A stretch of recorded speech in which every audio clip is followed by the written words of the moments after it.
আসসালামু আলাইকুম রহমতুল্লাহি ওবারাকাতু। আপনারা যারা আমার এই ভিডিওটা দেখবা, এটা হইলো আপনার নিউ জার্সির, আমেরিকান নিউ জার্সির আপনার ইউনিভার্সিটির একটা হল, এবং ওই হোক আপনারা ইউনিভার্সিটির হলের পরিবেশ এবং পার্কিং লটের পরিবেশ এবং রোডের পরিবেশ কত সুন্দর।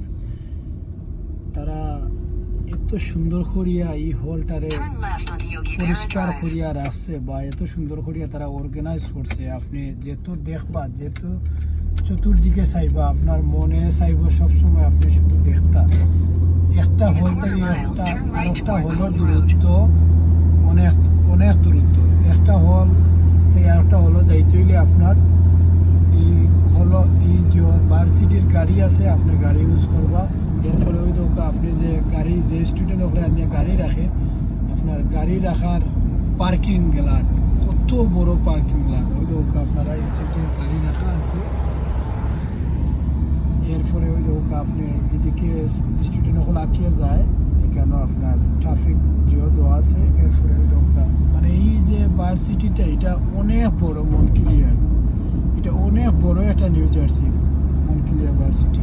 এটার চতুর্দিক আমরা এখানে আইছি বর্তমানে, আমি আমার বড় ভাই আসনের লোকে আইছি, আমরা ফুড ডেলিভারি দেওয়াতে আইছি। তো আমার দেখিয়া মনে হইল যে আমরা বাংলাদেশের কলেজের যে সাইড বা আমরা বাংলাদেশের কলেজের ভিতরে যে ওয়াকিং রোড, এগুলা আমি দেখছি এতটা নোংরা করিয়া রাখা হয়, কলেজ কমিটিও অর্গানাইজ করেন না। এর ফলে দেখা কলেজের ভিতরে আপনি এখানে লাইট সিস্টেম করা আছে, রেড লাইট আইলে আপনি আপনার সামনে রোড ইউজ করতে পারতেন না। তারপরে এখানে আপনার ক্রস রোড আছে বিদায় আমি গিয়া যে রোডও উঠতাম, এখানে স্টপ সাইন আছে দেখে আপনি, আমি স্টপ সাইনও ফুললি স্টপ করিয়া গাড়ি লেফট রাইট চাইয়া এরপরে আমরা গাড়ি লইয়া যাই। সেম ওয়ে ওই দোকে এখানেও আপনার একটা বোর্ড আছে, এটা আমরা ফলো করতাম। এরপরে ওই দোকা ইউনিভার্সিটির আরও আপনার পার্কিং লট আছে, এরপরে ওই দোকা গাড়ি পার্কিংয়ের জায়গা আছে। এরপরে দেখো আপনারা রোড কত ক্লিন। তো সব তারপরে আপনি যে অমুক দেশ এত সুন্দর কি লাগানো হইল, আপনি ছাত্র হোক বা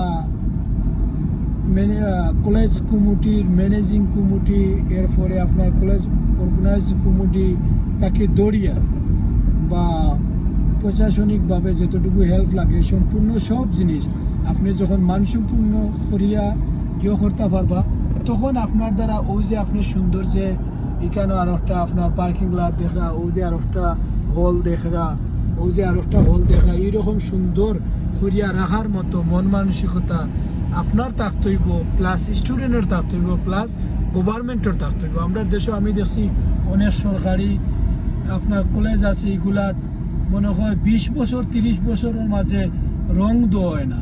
তারপরে মনে হয় মাসও একদিন এই যে গার্ডেনগুলা দেখা, এগুলা সুন্দর করিয়া অর্গানাইজ করিয়া রাখা হয় না। আমরা আসলে অনেক সময় খালি গভর্নমেন্টের দোষ দিই যে সরকারে এগুলা করে না। ঠিক আছে, সরকারেরও এখানে ভূমিকা আরও বেশি রাখা দরকার, যে তাই যে এই কলেজের উপরে যে বরাদ্দটা করছেন, যে স্ট্যান্ডার্ডটা দইছে, এটা সম্পূর্ণভাবে কাজ করা অন্যি না এটা তাই দেখতা। আমরা অলরেডি ওখান আমরা এই মন ক্লিয়ার কলেজ থেকে বাইর হওয়ার পথে, আর যতটুকু আপনারা দেখাইলাম বা ইউএসএর রাস্তাঘাট কতটুকু সুন্দর আপনারা এই ভিডিওর মাধ্যমে যতটুকু দেখাইলাম, আমি খালি লাস্ট মুহূর্তে ও কথাটাও কইতাম চাই যে আমরা দেশের স্টুডেন্ট প্লাস গভর্নমেন্ট এবং পুলিশ প্রশাসন এবং ম্যানেজিং কমিটি এবং কলেজ কমিটির সকল ক্ষেত্রের আপনারা যারা যে দায়িত্বে আছেন, আপনারা সবে মিলিয়া যদি একত্রিত হইয়া যদি চান যে কলেজের পরিবেশটা সুন্দর রাখতা, কলেজের ছাত্রছাত্রীরা সুন্দর রাখতা, ইনশাআল্লাহ এটা করা সম্ভব হইব। বা রোড সব কিছু যদি সুন্দর রাখতে চান, ইনশাআল্লাহ এটা করা সম্ভব হইব। আর আপনারা যদি যে আমরা কলেজের ম্যানেজিং কমিটি আছে, কলেজের আপনার প্রশাসন আছে, কলেজের স্টুডেন্ট আছে, তারা এগুলা সম্পূর্ণ টেক কেয়ার করবো। এইরকম যদি আপনারা মন মানসিকতা নিয়ে বইটা কইন, তাহলে মাসের পর মাস আপনি দেখবা স্ট্যান্ডার্ড পাস হয়েছে, স্ট্যান্ডার্ডের টেকাও নেওয়া হয়েছে, কিন্তু কলেজের কাম করা না। বা রোডর আপনার স্ট্যান্ডার্ড পাস করা হয়েছে কিন্তু রোডর কাজ করা হন না বা কলেজ সুন্দর করে অর্গানাইজ করা হন না। এইগুলা সব হইলো আমরা সব ক্ষেত্রে আমার কথাটা হইলো সব ক্ষেত্রে যারা যে দায়িত্ব আছে সবে মিলিয়া সৌন্দর্য রাখার এবং সুন্দর করার মন মানসিকতা থাকতে হইব। খালি সরকারে করুক না বা স্টুডেন্টে ওটা করি লইল, স্টুডেন্টে আন্দোলন করিল, কলেজের ম্যানেজিং কমিটি আন্দোলন করেন, কলেজ কমিটি আন্দোলন করেন। আন্দোলন আপনার সবে মিলিয়া যদি আপনারা থাকেন তাহলে এখানে কোনো আন্দোলনের দরকার নাই। যে অপরাধ করব, যে যত ধরনের ভুল কাজ করব তার ভুল কাজের শাস্তি আপনারা যদি দেন তাহলে নেক্সট স্টেপে আরও জনে এই ভুল করার যাইতো না বা করার সাহস পাইতো না। আমরা দেশে আমি অনেক সময় বেশিরভাগ দেখি, আগে যখন দেশে আসলাম তখনও দেখছি, এখন বর্তমানে আমি আমেরিকাতে আছি, এখান থেকেও ফেসবুকের মাধ্যমে বা আমার ফ্রেন্ড বন্ধুর মাধ্যমে আমি জানি বা জানতাম পারি আমরা দেশেও অনেক কাজ আপনার দুর্নীতির মাধ্যমে হয়। যেমন ধরো গ্রামের একটা রাস্তার বা বিশ্ব রোডের কাজ আইছে, এজনে কন্ট্রাক্টরে কন্ট্রাক্ট নেওয়া পরে এই কাজটা সম্পূর্ণ হন না, এই বছর পার হইয়া বা এই যে সরকার আছে এই সরকারের মেয়াদ শেষ হইয়া অন্য সরকার আইছে, এরপরে এই কাজটা শেষ হন না। কারণ একটু আমরা দেশের প্রতিটা স্টেপ বাই স্টেপে দুর্নীতি বেশি। আমার দল করলো বিদায় আমি তারে দুর্নীতির সুযোগ দিতাম, এটা থাকি যদি আমরা বিরত থাকি, আমরা দলের মানুষও যদি দুর্নীতি করে তাহলে নিয়ম হইল তারও বিচার হইতো, বা দলের বাইরে থেকে যদি কেউ আইয়া এই কাজে দুর্নীতি করে তারও বিচার হইতো। এরকম যদি আমরা সবে মিলিয়া একতার সহিত যারা দুর্নীতি করে তারার বিরুদ্ধে রুখে দাঁড়াই বা তারার বিরুদ্ধে আমরা আইনতভাবে সুন্দরভাবে তাদের আমরা আইনের আশ্রয় নিয়ে তাদের আমরা সঠিক কাজগুলা করাইতাম পারি তাহলে ইনশাআল্লাহ আমার যেটুকু বিশ্বাস এই যে আমরা যে রোড দিয়ে যাইলাম, যে সুন্দরভাবে গাড়ি চালাইয়া যাইতাম পারলাম।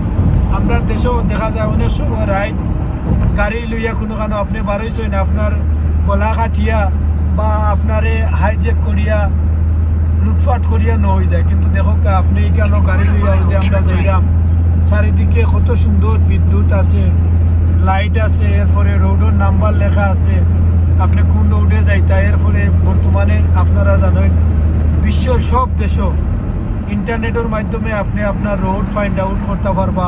কোন আপনি যদি বাসার লোকেশন মারেন তাহলে জিপিএসে আপনার লোকেশন অনুযায়ী লইয়া যাইব। ওই দেখো আমরা জিপিএস ইউজ করিয়া আমরা গাড়ি ড্রাইভ করাম, আমরা যে হোটেলও যাইতাম ওই দেখো আমরা জিপিএসে নিয়ে আমরা লোকেশনও লইয়া যার। তাহলে আপনি সব কিছু সুন্দর করতে হইলে আপনি সর্বক্ষেত্রে আপনার আইনটাকে আগে সুন্দর করতে হইব। আমরা দেশে যেমন আইনের বেলা দুর্নীতি, যেমন সরকারি দলের বেলা দুর্নীতি, যেমন খাজর বেলা দুর্নীতি, এবং কি এজন যে অপরাধী হয় এই অপরাধীর যদি টেকা থাকে হে তার টেকার মাধ্যমে এই অপরাধ থেকে বাঁচতে পারবো। দুর্নীতির কারণে এই টেকা দিয়া এই অপরাধ থেকে বাঁচতে পারবো। আমি আমার ভিডিও শেষ করার আগে শেষে কথাও আমরা বাংলাদেশ সরকার এবং বাংলাদেশের সব মানুষের কাছে আমার একটাও দাবি, আপনি যে কোনো পদে থাকা, আপনি যে কোনো স্কুলে থাকা, আপনি যে কোনো কলেজে থাকা, আপনি যে কোনো একটা প্রতিষ্ঠানের আপনি একজন সভাপতি সেক্রেটারি হইন, আপনার কাছ থেকে সর্বপ্রথম সততার মেইন সৃষ্টি হইতে হইব। আপনি যদি অসৎ হইন আপনার দ্বারা সম্ভব হইতো না দেশে সৎ পথে আনা, আপনার দ্বারা সম্ভব হইতো না সৎ কাজ করা, আপনার দ্বারা সম্ভব হইতো না সৎ পথের দিশা মানুষের দোয়া। তাই সর্বশেষে আমি কথা কইও আমার ভিডিও শেষ করতাম চাইরাম যে আপনি মসজিদের ইমাম হোকা, আপনি কলেজের শিক্ষক হোকা, আপনি থানার অফিসার হোকা, আপনি চেয়ারম্যান হোকা, আপনি মেম্বার হোকা, আপনার জায়গা থেকে আপনি সর্বপ্রথম সৎ হইতে হইব এবং আপনার সততা দিয়ে আপনি বালা কাজ করিয়া দেখাইতে হইব। আপনার দেখা থেকে অনেক মানুষে বালা কাজ করার উৎসাহিত হইব এবং বালা কাজ করতে পারবো। আপনারা সব ভালো থাকুন। আসসালামু আলাইকুম ওয়া রাহমাতুল্লাহি ওয়া বারাকাতুহু। আমার ভিডিও ধারণ করতে গিয়ে যদি কোনো ধরনের ভুল টান্তি বিয়াদবি হয় আপনারা মাফ করিয়া দিবা। আর যদি যতটুকু বালা আপনারা কইতাম পারছি অতটুকু আপনারা করার চেষ্টা করবা। আসসালামু আলাইকুম। হিরন USA।